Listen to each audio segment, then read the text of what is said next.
How do you do? I told him my name. He introduced himself. His name is Muhammad. I said, how do you do? After the niceties of hello, how are you, how's everything, I said, do you believe in God? He said, yes. Oh, yeah? Sure. I said, but do you believe in the God of Moses? He said, yeah. Abraham? Yeah. What about David and Suleiman? He said, yeah. So when I meet this man, I'm impressed that he's believing these things, but I thought maybe he's just saying it. So I even asked him, what about Jesus? Because I thought maybe they're kind of... First I thought Muslims were like Hindus. That was first. And then when he said he believed in some of the things of the Bible, I said, okay, maybe they're like Jews. So that's when I said, yes, but what about Jesus? Do you believe in Jesus? And he said, yes. I said, okay, wait a minute. This is going to be easy. I can convert this guy.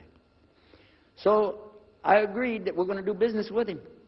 And in fact, I took him immediately out to have tea together. We sit together, drink tea, talk a little while. And I started tearing the peach stream right away. I'm in the Bible. I got it right there. Flip it open. Genesis. Let's talk about Abraham. What do you know about Abraham? Abraham, he had 2 sons, you see, and blah, blah, blah, blah, blah. And I'm doing all the preaching to him.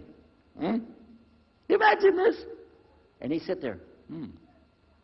Okay. He's a graduate of Allah's heart. Like this. Get me?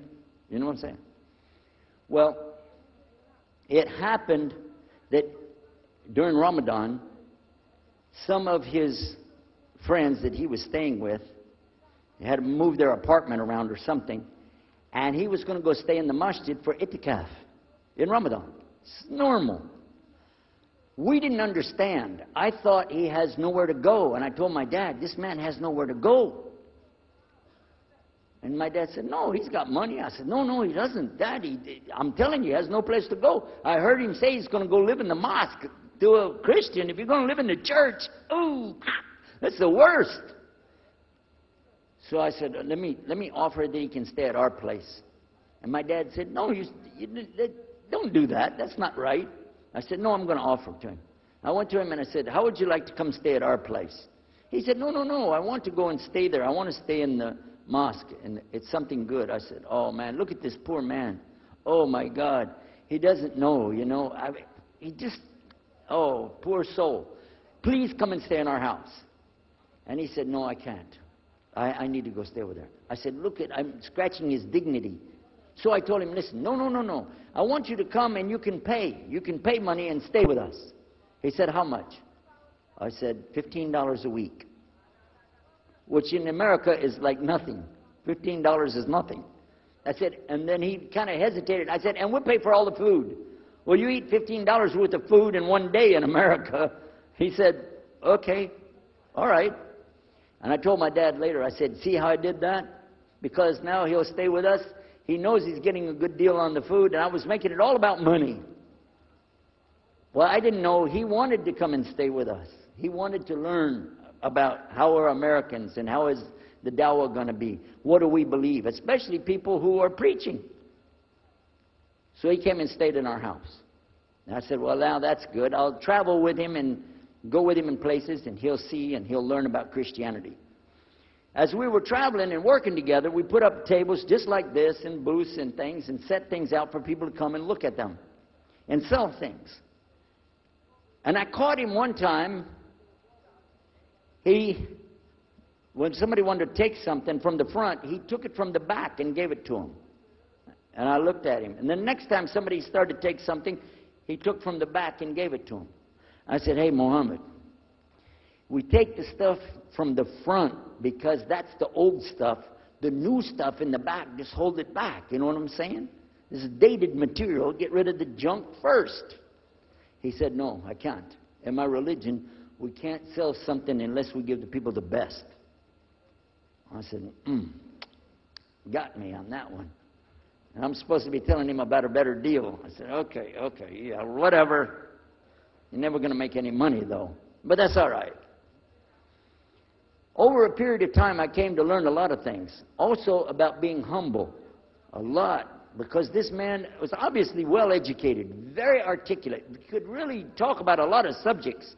In fact, I tried to debate with him about many things, but he was so wise and well educated that he could see what I was doing, and he would take it easy and let me win every debate.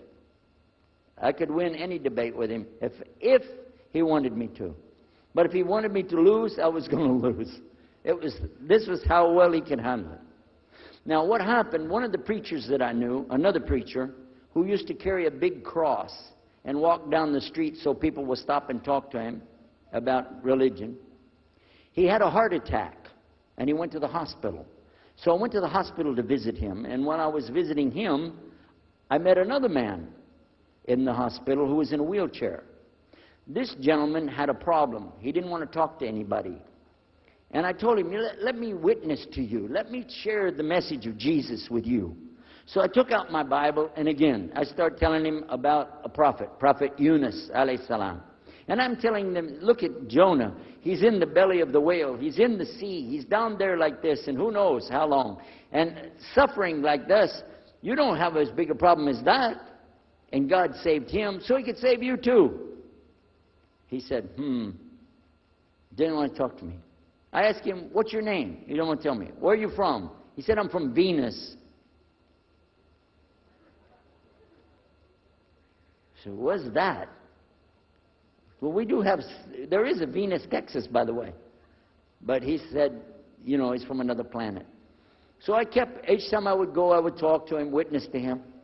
Finally, one day, he started crying. I was pushing his wheelchair around. I took him down. I rolled him around different places. He started crying one day. He said, I'm going to confess something to you. I need to confess something to you. Now, to a Catholic, confession means you're going to tell the priest all your sins. And then he's going to forgive you.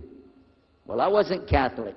And I told him, listen, I'm not Catholic and I'm not a priest. I'm a preacher. He said, I know. Better than you do. I am a priest. I said, oh my God. This man is a priest, and he knows the Bible better than I do. He said, I just have had a hard time. I've been here and having heart attacks, and I've been having problems and everything, and trying to figure out a lot of things. He said, I'm sorry I took it out on you. I really am. I apologize. And he started crying. And when he started crying, I felt sorry, you know. I hugged him, and I said, it's okay. One day I went to the hospital, and my friend was gone. So I started visiting with the priest. And it happened one time I went to visit him at the hospital, and he was gone. And I asked him, where did he go? They said he went home. I said, home?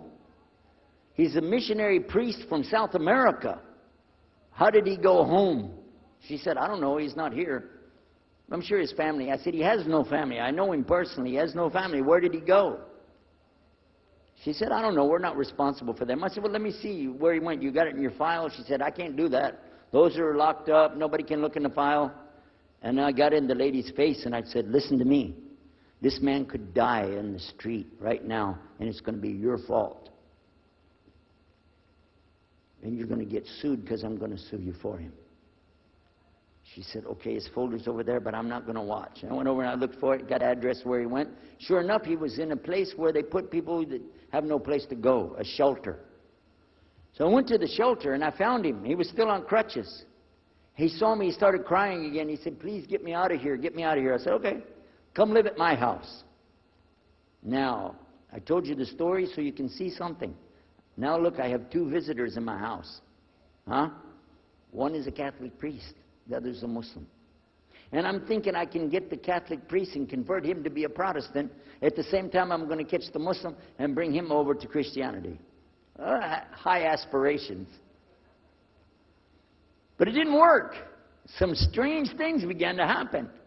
We would sit around the table at night to discuss what is the Bible and what's the salvation. My father has a Bible. It's called King James Version of the Bible. Most of you probably heard about it. Especially any students of Ahmadiyyat or Zakir Naik, you've heard about King James Version of the Bible. But I work out of a different one that I've had since 1953. It's called the Revised Standard Version. And it says in it, King James Version has grave mistakes.